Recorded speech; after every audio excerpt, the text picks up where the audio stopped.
우리가 지난주에 읽었던 말씀인데 3장 1절의 말씀을 보면 이렇게 먼저 시작하고 있는 것을 보게 됩니다.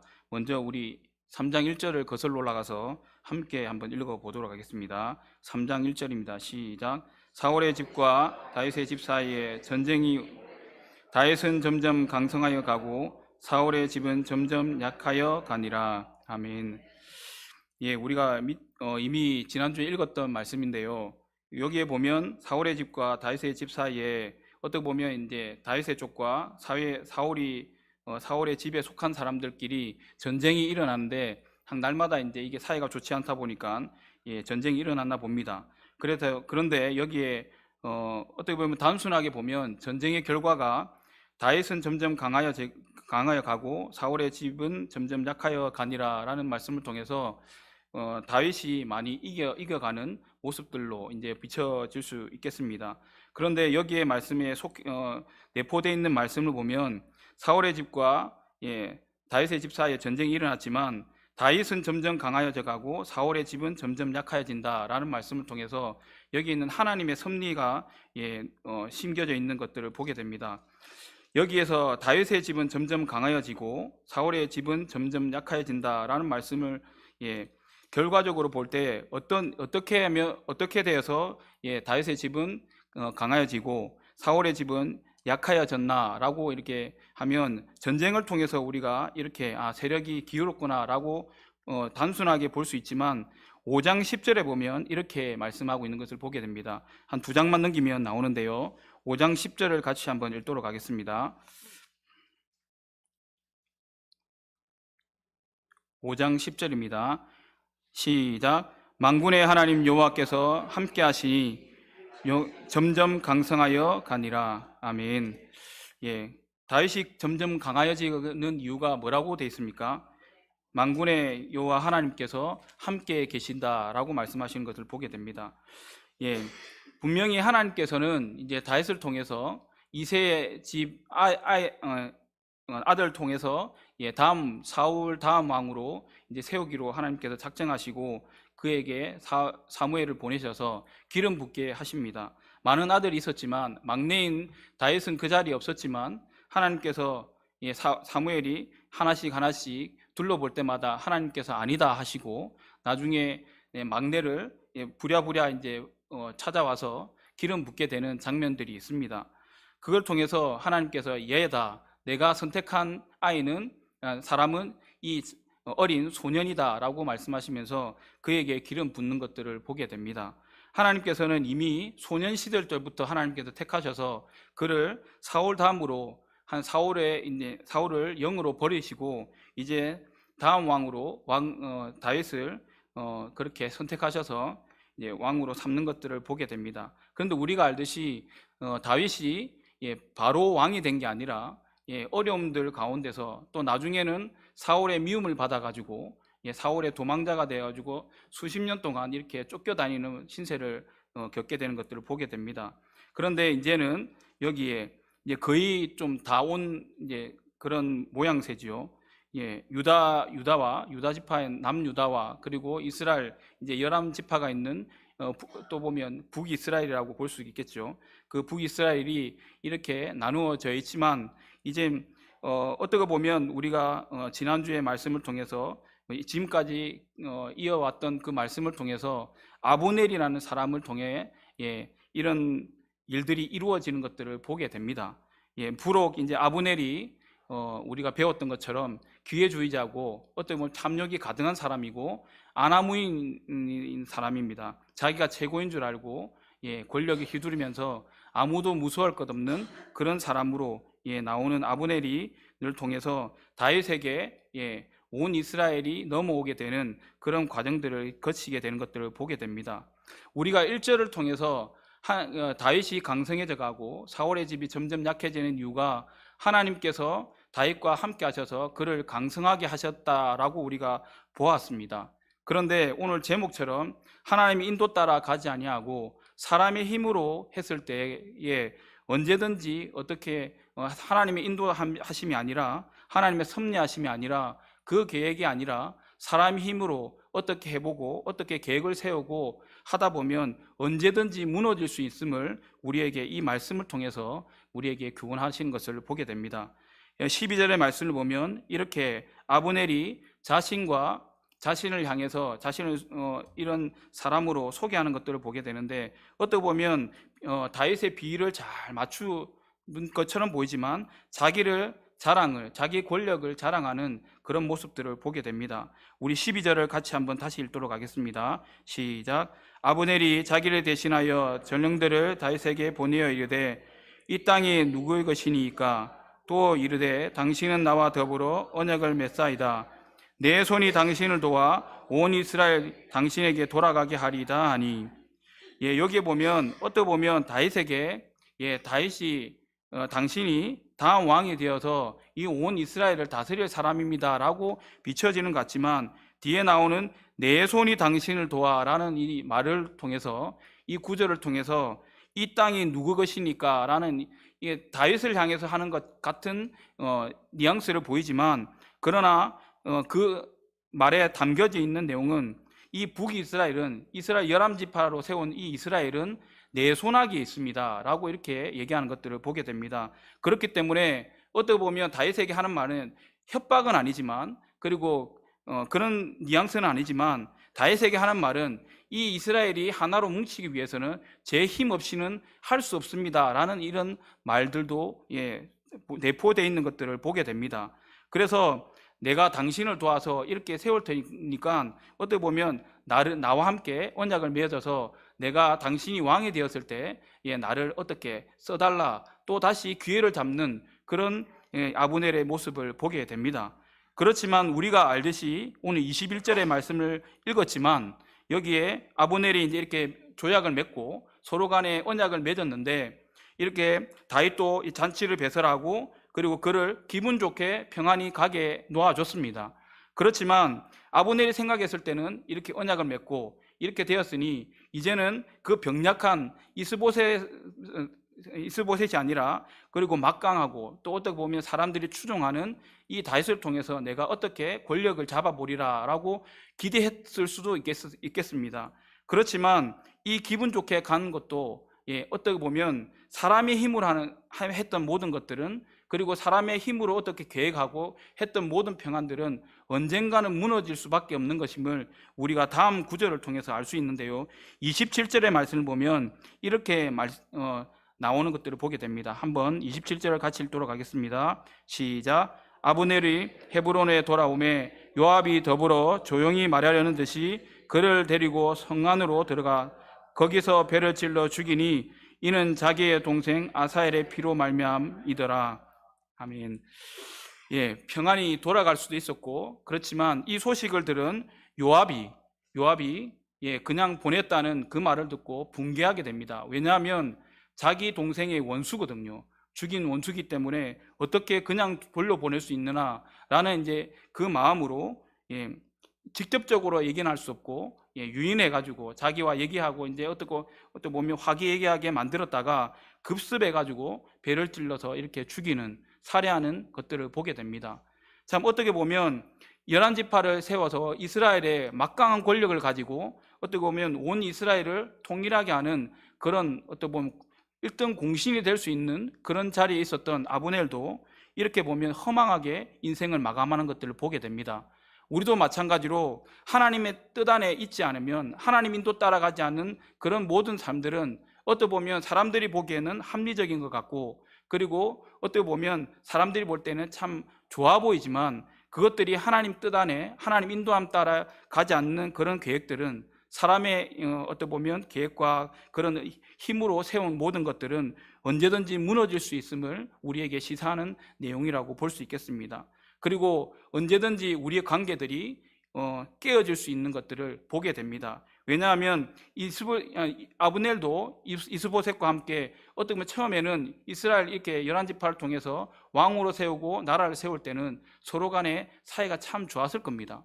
그렇지만 언제든지 기분이 틀리고 자기의 만족과 욕심의 거리낌이 되면 이렇게 관계가 깨어져 버리는 그런 것들을 볼 때에, 우리가 아무리 계획하고 아무리 어떤 많은 것들을 세운다 할지라도 하나님의 인도 따라 하나님의 어떻게 보면 계획 안에 섭리 안에 있지 않으면 이 모든 것들이 무너질 수밖에 없음을 우리에게 시사해 주는 내용들을 보게 됩니다.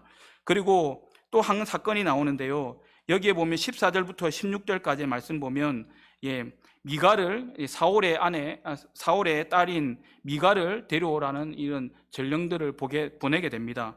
우리 함께 좀 길지만 14절부터 16절까지 함께 읽도록 하겠습니다. 시작. 다윗이 사울의 아들 이스보셋에게 전령들을 보내 이르되 내 처 미가를 내게로 돌리라.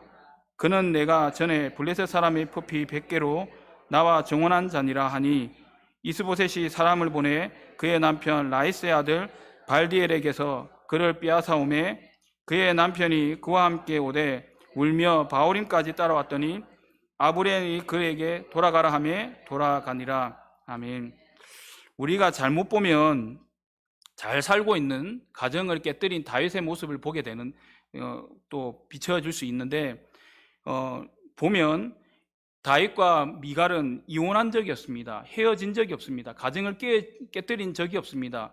이 원래는 다윗과 그리고 미갈이 이렇게 부부가 되어서 그리고 사울의 사위가 되는 그런 장면이 있었는데 우리가 알듯이 사울이 다윗을 엄청 미워하고 쫓아다녔지 않습니까? 죽이려고. 그랬을 때에 홧김에 자기 딸인 미갈을 여기 어떻게 보면 같은 족속인 지파 사람인데 이 라이스의 아들 발디엘에게 미갈을 아내로 그냥 주어버립니다.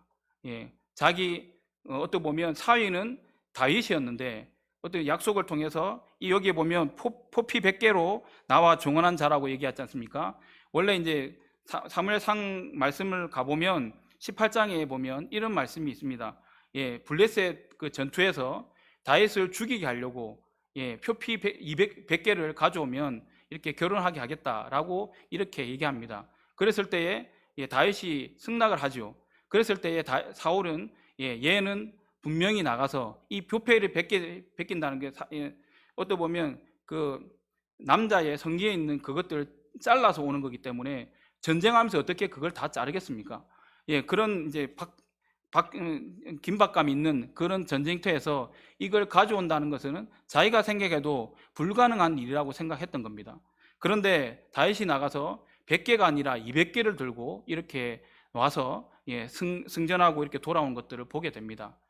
사람들 앞에서 약속을 했기 때문에 자기의 딸 미가를 주면서 사위를 삼게 되는데 그럼에도 불구하고 사울이 아직까지 그 마음에는 다윗을 싫어하는 마음이 또 미워하는 마음이 가득 차 있었기 때문에 또 죽이려고 백방으로 노력하는 것들을 보게 됩니다.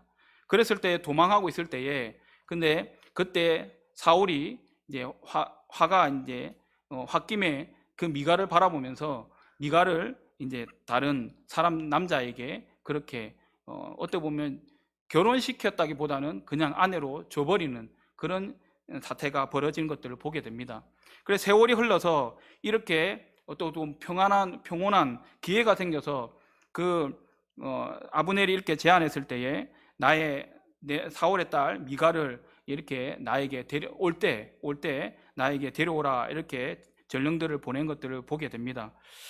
우리가 사람의 욕심과 그리고 사람의 하나님의 섭리 안에서 이렇게 세워진 가정인데도 불구하고 그렇지만 하나님의 말씀대로 행하지 않고 인도 따라 가지 않으면 이렇게 가정도 깨뜨리게 되는 그런 일들이 일어난다는 것들을 보게 됩니다. 그리고 여기에 보니까 라이스의 아들 발디엘이라는 사람이 있는데 겉으로 보면 잘 살고 있는 가정이 깨진 것 같습니다. 그렇지만 이 발디엘인 사람도 다윗과 미갈이 결혼한 사이가 인들 분명히 알았을 것이고 왜냐하면 왕의 사이가 된 다윗이었습니다. 그리고 어떻게 보면 이 왕가에서 이제 결혼이 이루어졌는데 모를 리가 없었을 거거든요. 그런데 그 사람이 아내로 맞이했다는 것은 발디엘에게도 이런 왕의 사위가 된다는 건 엄청난 권력을 갖는 것이지 않습니까? 이런 정욕과 자기의 욕망 때문에 이러한 것들을 행함으로 이렇게 이루어진 모든 것들은 언젠가는 깨질 수 있다는 것들을 우리에게 시사하는 말씀이라고 볼 수 있겠습니다. 아브넬도 자기의 권력으로 힘으로 어떻게 할 수 있다고 생각했지만 이렇게 모든 관계들이나 그리고 자기의 평안도 자기가 만들었다고 생각했지만 그 평안조차도 지킬 수 없는 연약한 존재임을 우리에게 말씀해 주시고, 그리고 언제든지 어떤 관계든 어떤 공동체든 이렇게 깨질 수 있는 그런 부분들이 있다는 것을 우리에게 말씀해 주십니다. 그렇지만 우리가 오늘 말씀 첫 구절에 읽었던 말씀처럼 하나님께서 다윗과 함께 하시면 점점 강성해지고, 하나님께서 말씀하신 대로 이 말씀을 다르게 얘기하면 하나님께서 섭리하시고 계획하신 일들이 다윗을 통해서 이루어진다라고 표현할 수도 있겠습니다. 그래서 하나님께서 다윗의 삶을 통해서 하나님께서 계획하시고, 원래 사울을 버리고 다윗을 세우셨지 않습니까? 그래서 왕으로 세우셨는데, 하나님께서 그걸 세우신 그 계획대로 온 이스라엘을 다스리게 하시는 하나님의 섭리를 이루어 가신 것들을 보게 됩니다. 아무리 사람이 어떤 계획을 세우고 이러한 계획을 세워서 하나님과 다른 계획을 세워서 잘 되는 것처럼 보이지만, 결국은 우리의 인간의 계획과 상관없이 하나님께서는 이루고자 하시는 약속, 그리고 하나님께서 세우신 약속은 반드시 이루어지는 것들을 우리가 이 말씀을 통해서 알 수가 있겠습니다. 어떤 목사님의 말씀이 있는데, 말씀을 이제 간증의 고백을 들었는데요. 신앙의 성숙은 독립이 아니라고 합니다. 왜냐하면 이 독립이라는 것도 우리가 알면 신앙의 성숙하면 내 힘으로 할 수 있고 이렇게 할 수 있다라고 생각하는데, 신앙의 성숙은 독립이 아니랍니다. 오히려 신앙의 성숙은 하나님의 인도 따라 하나님과 동행하는 것이 그게 성숙이라고 말씀합니다.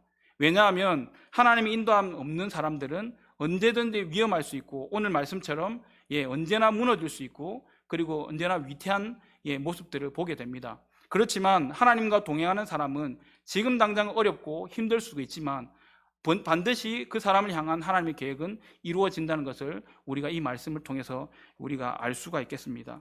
평안도 하나님께 속하 있는 것이고, 우리의 섭리에 우리의 계획도 하나님께 속하 있음을 우리가 알고, 오늘도 이 말씀을 통해서 우리의 삶을 점검하면서 우리의 삶이 하나님의 인도 따라 살아가는 삶인지, 또 말씀 따라 사는 삶인지, 아니면 내 계획과 내 힘으로 살아가는 삶인지 다시 한번 점검하시면서 무너지지 않는 우리의 가정, 그리고 무너지지 않는 우리의 개인의 삶, 그리고 우리의 공동체가 되기를 간절히 소망합니다. 마태복음 말씀에서 이렇게 말씀하시지 않습니까? 반석 위에 지은 집은 무너지지 않는다고 말씀합니다. 아무리 바람이 불고 홍수가 나고 그렇지만 예수 그리스도 위에 세운 모든 것들은 흔들리지 아니하고 무너지지 않는다, 분명히 말씀하시는 것을 보게 됩니다. 오늘도 우리를 예수 그리스도의 피값으로 사신 저희들입니다. 우리가 이 세상을 살아갈 때에 어떻게 보면 세상에서 합리적인 것들이 참 많지만, 그렇지만 우리는 그리스도인으로서 그것이 하나님 말씀에서, 하나님 편에서 그것이 옳은 것인지 바른 것인지 말씀 앞에 비춰봐서 우리가 분별하고 구별해 나가는 하나님의 백성이 되었으면 좋겠습니다. 분명히 하나님께서는 말씀하시거든요. 내가 거룩하니 너희도 거룩하라고 말씀하십니다. 이 말씀은 우리의 삶을 통해서 하나님이 거룩하심을 나타내라 말씀하시는 것입니다. 우리의 삶이 화려하진 않지만 우리의 삶 사소한 것부터 우리가 조금씩 하나님 말씀을 따라가다 보면 그 사소한 것들, 사람들은 인정하지 않지만 하나님께서 인정하시는 그 사소함을 통해서 하나님께서는 분명히 영광 받으신다고 말씀하셨고, 그리고 그 속에서 거룩함이 나타난다고 말씀하셨습니다. 우리가 민수기의 말씀 보면 우리가 잘 아는 말씀인데요. 모세가 하나님께서 물이 없어서 원망하는 이스라엘 백성을 향해서 하나님께서 반석을 향해서 명령하라, 그러면 내가 물을 줄 것이다 말씀하셨는데, 모세가 반석을 2번 치는 사건이 나옵니다. 그랬을 때에 하나님께서 아론과 모세를 불러다가 뭐라고 말씀하시냐면, 내가 분명히 이 일을 통해서 나의 거룩함을 나타내고자 했는데 너희들은 그 분난물을 통해서 나의 거룩함을 나타내지 못했다고 이렇게 말씀하시는 것을 보게 됩니다.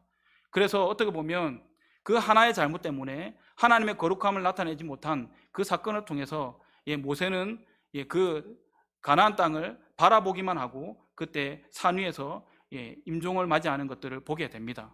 우리도 마찬가지입니다. 하나님께서는 사소한 것이라도 우리에게 그것을 통해서 거룩함을 나타내시려고 합니다. 우리는 대단한 것으로, 성공으로, 대단히 화려한 것으로 하나님께 영광과 거룩을 나타내고자 하지만, 그러나 여러분들이 살아가는 그 삶 구석구석마다 사람들이 알아주지 않지만 그 사소한 것, 사람들은 보지 않지만 하나님께서 보고 계심을 알고 우리가 사소한 것부터 거룩함을 나타내가는 하나님의 백성들 다 되셨으면 좋겠습니다.